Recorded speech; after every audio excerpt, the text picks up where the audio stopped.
Well, good morning, afternoon, or evening, wherever you are, and welcome to the NetScaler Live demo. This is the webinar where we not only tell you the cool things about NetScaler, but we show it to you in action. And today we're going to look at how you can protect your NetScaler gateway against attacks using the inbuilt NetScaler Web Application Firewall and API security. That perennial problem of how can I protect my gateway from external threats? It's something we get asked about a lot. How do I protect my login page? And the corollary to that is I'm an end user compute guy. How can I protect it easily? Well, that's what we'll look at today. NetScaler has made a lot of changes to the way it operates that allow you to provide an app and API protection to the login page of the gateway and ensure that you can inspect the incoming requests for threats very simply and easily. And I'm joined today by Hemang Raval from our PM team, who's going to show you why and more importantly, how to protect this access. Hemang, welcome to the show. And thank you for taking the time to be with us today. I know you're off on PTO, but you've come in to do this presentation. So I thank you a great amount.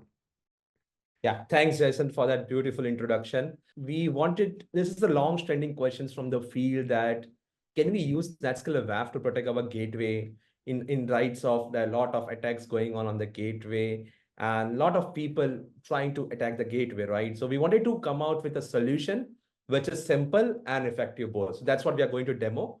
And moving on to the next slide.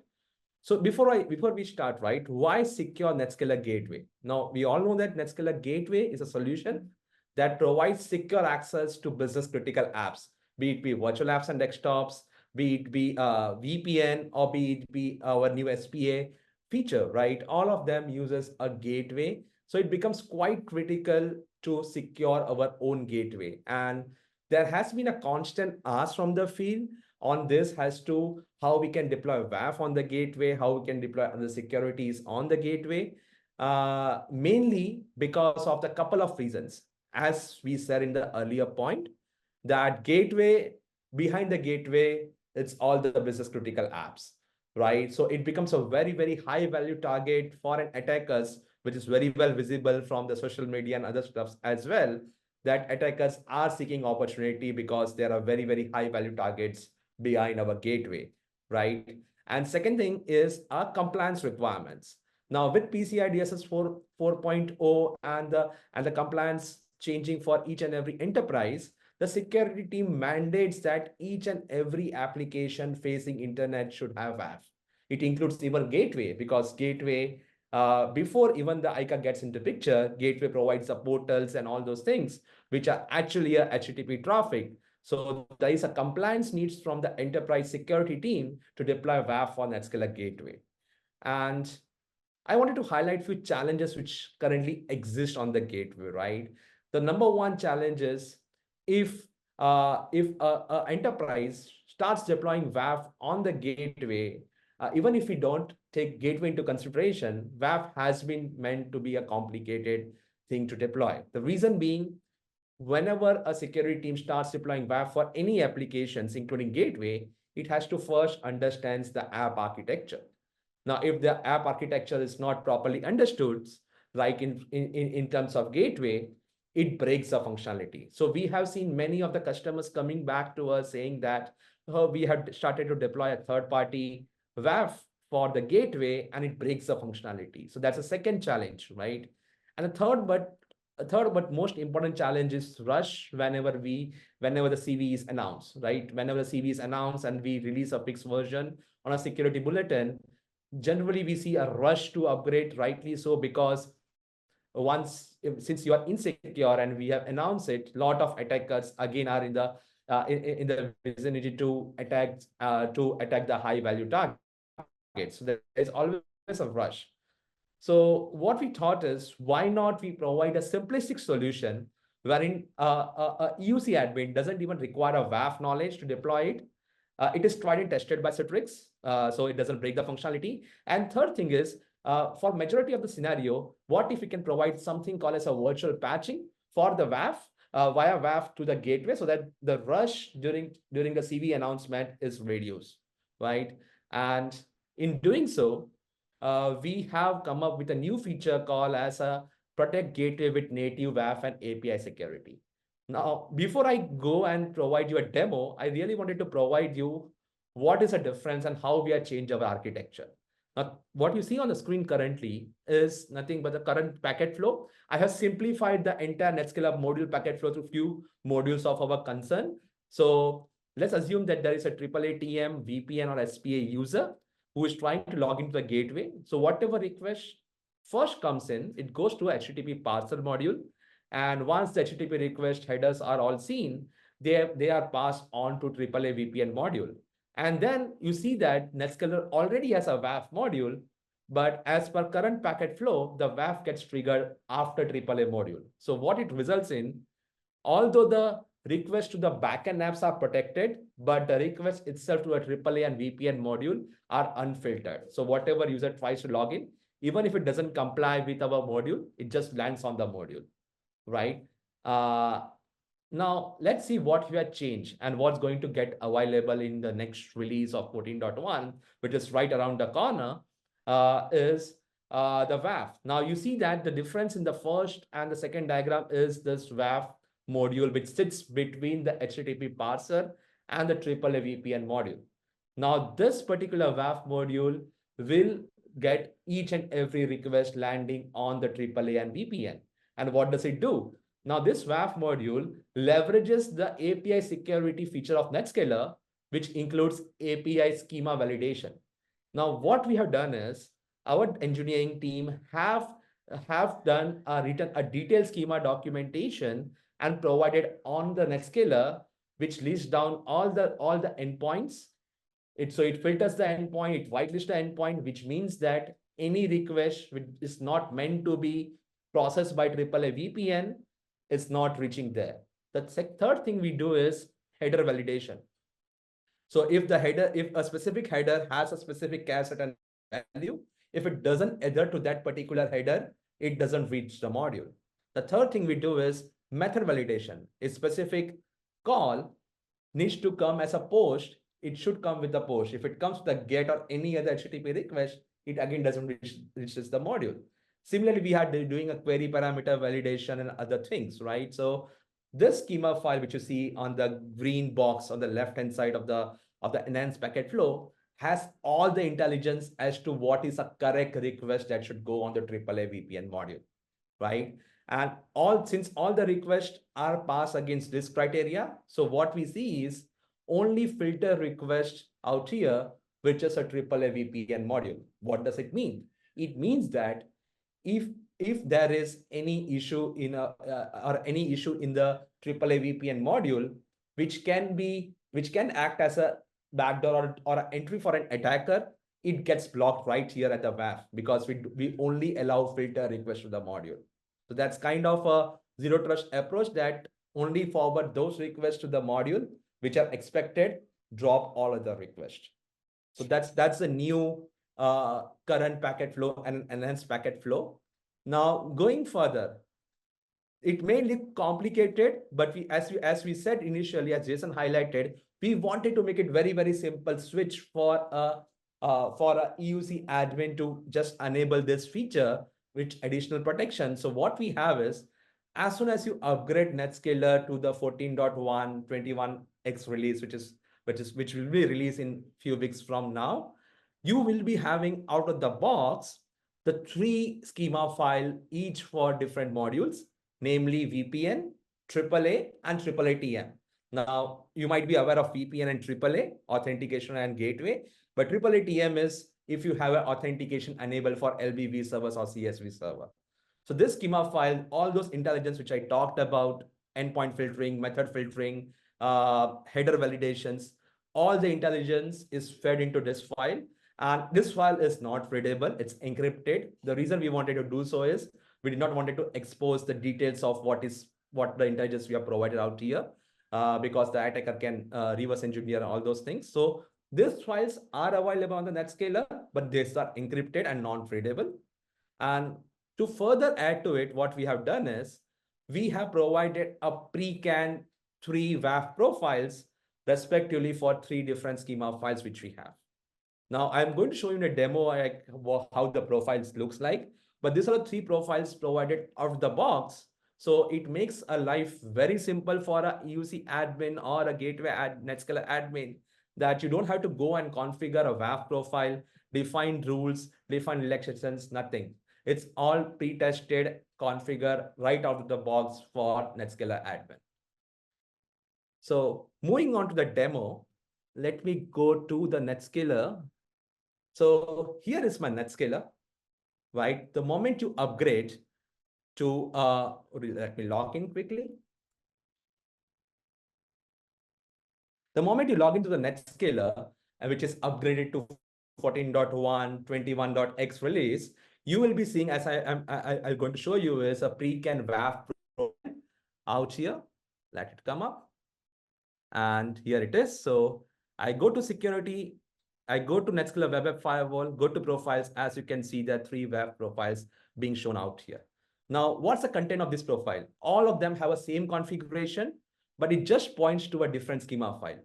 Now, if you go into any one of the profile, you see that since it's a AAA profile, it has a AAA specification file bound to it, right? And then if you go to the security checks, now as a part of a January release of 14.1, NetScaler was now made API aware. So we can now validate the REST APIs landing on the NetScaler.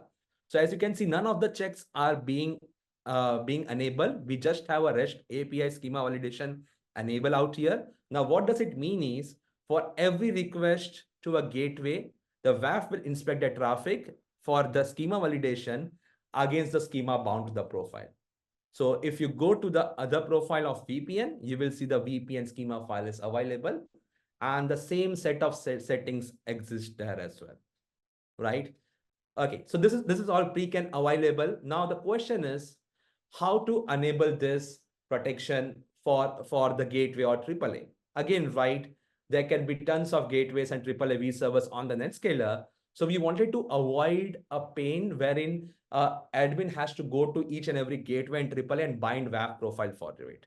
So what we have provided is a single switch, which once enabled, so that switch is available under AAA. You go to AAA, you go to AAA settings, and we have added 2 additional options, which is called as WAF protection and security insights.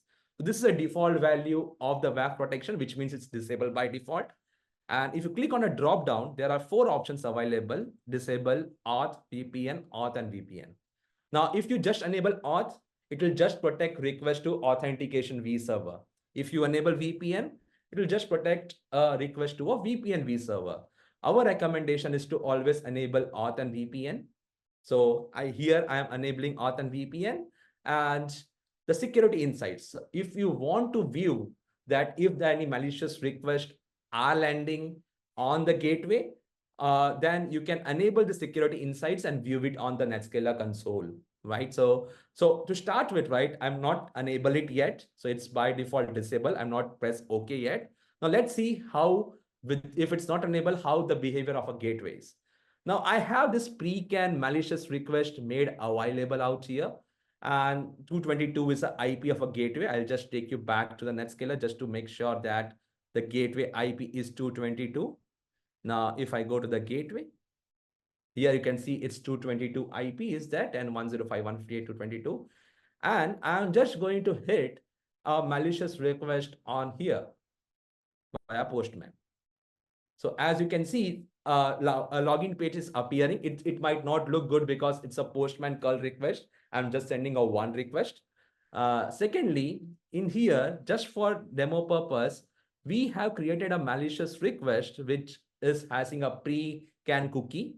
So obviously, when I fire it, I'm going to fire it for 222/CS. And it says access denied, but this request came from the AAA module or the gateway module sitting behind, right? Because the cookie is not valid. Now, what we have done out here is, if you see this header, just for testing, so there's a header called as TCP protocol, which value ideally should be TCP. But here we are passing TCPP, right? So it's a malicious request and it gets denied from the module. Right now, the WAF is not in the picture. Right now, let's go and see what happens when you enable this protection. Now I'm going back to the NetScaler. I'm going back to the security, going to the AAA, authentication, and I'm just switching on Auth and VPN and also enabling security insights. And I'll just click on OK. Save it. Now I'm going back to the postman and sending the same request which was sent initially, which is a malicious request, obviously. Now, if I send, you said that the WAF module was in picture and it blocked the attack because it was a malicious request. And you can see that now this page, whatever is appearing can be customized as you customize for normal WAF block page. So this is a customized block page which I have kept. So it basically blocks the request coming to this gateway. Now let's see what does it do for this request. Now, if I send this, again, you see it gets blocked. Now, if I send a correct request, it goes through. Again, if I change the header value, it gets blocked. So as you saw is that within few seconds, you just enable the switch and everything gets blocked, which is malicious to a gateway. And only the correct request will go through the gateway. Now, a security team may have asked us, it's not always that attackers always try to leverage CVEs, but they are also in hunt for CVEs. So they keep on targeting gateway with various kinds of requests, which lands on the gateway. And until now, we were not aware whether this request were actually landing on gateway or not. But now, since we have this feature and it is blocked by WAF, you can view these violations on our NetScaler console. Now let's go to the NetScaler console out here. This is my NetScaler console. I am in the security insights. Now, if you go to the security violations, I'll have to log in again, sorry. So while I log in, what I was saying was that whatever feature we had for WAF, we wanted to keep it as simple as that for gateway as well. So whatever violation you see for gateway, you see for web apps, now is visible for gateway and AAA as well. Now, as you see, there was a VPN vServer test to which I generated an attack. If I click on it, it shows the violations out here. So as you see that I generated a one request /CS. If I click on it, it says that the source IP is 10.1.0.1.0.237, which is what you saw on the postman. And it says that the parameter value violation in the schema, which means that the attacker has sent some parameter either in the URL, header, query. It doesn't adhere to our schema, which we expect, and it's blocked. So you can see all those things from which IP the attacker is coming, for which URL is targeting, and from which geolocation. Now here the geolocation is not populated because I'm doing it from my private IP address. But if it comes from public IP address, you can actually see from which geolocation someone is trying to send a malicious request to a gateway, right? So isn't it great? So now not only you have to keep having logging during a CVE, but even when the CVE is not there, an attacker is trying to do and find some entry into your gateway, you will be aware beforehand. And if you see an IP, you can just deploy a responder policy and block that IP, right? Not only this, right? We wanted to make this feature very much flexible enough. Now, all this is well tested by our development team internally by Citrix. So we don't see any issues occurring when you enable this. But as known that a lot of things are customized on the portal. So obviously it's not that it's not very convenient to do and test each and every scenario. So although it's well tested, we recommend we have kept all the knobs to provide maximum protection to the to the gateway and AAA in case of an issue. Now let's take a scenario that for one particular portal call, if the WAF is blocking it because there is some customization done and it breaks the functionality. So we do not want our customers to disable this entirely, right? So we have kept all the knobs open for the relaxation rule out here. So say, for example, I go to WAF profile out here, I go to the gateway out here, and I go to the relaxation rules for the REST API. Now here I have pre-configured the rule that /CS you don't evaluate for this protection. If I enable it, and now send the request out here /CS, it doesn't get blocked. So even if there is some customization on the gateway, which results in functionality breakage of this, we have kept all the knobs open so that if you approach a support, you don't have to just disable the entire protection. You can pick and choose what protection needs to be enabled. Furthermore, if you have 3 VPN vServers and want to enable only for a couple of them, you can just go ahead and do it right here. Like we have a bypass list out here, wherein I have configured that if client IP destination equal to 222, don't evaluate it, right? And you just have to configure a bypass rules out here, which is a WAF feature out here. Once you enable it out here, and if I do so, again, it will not get blocked, right? So all in all, what we wanted to say is that we have made it easy, flexible. So we want that all our customers are protected from day zero on, and they only get a good request to the NetScaler, right? So this is a short demo. Now, as you see, how does this help, right? This has very huge benefits with just few configuration. It's easy to deploy, as I showed you. It's just a single switch. You just go ahead and enable it, it gets deployed. Second thing is, it is Citrix verified security settings. So all those intelligence in the schema will be constantly updated in each release and tested. So the customers or NetScaler admin doesn't have to be worried about that. If I upgrade, will it break it? So all the settings will be tested and verified by Citrix. Thirdly, it reduces the attack surface.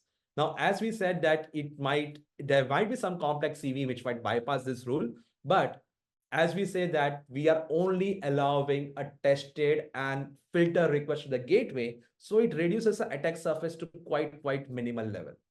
So that's a benefit we have. Thank you, Hemang, Sayantan, and Isha for your time today, and we'll see you in a couple of weeks and a month's time.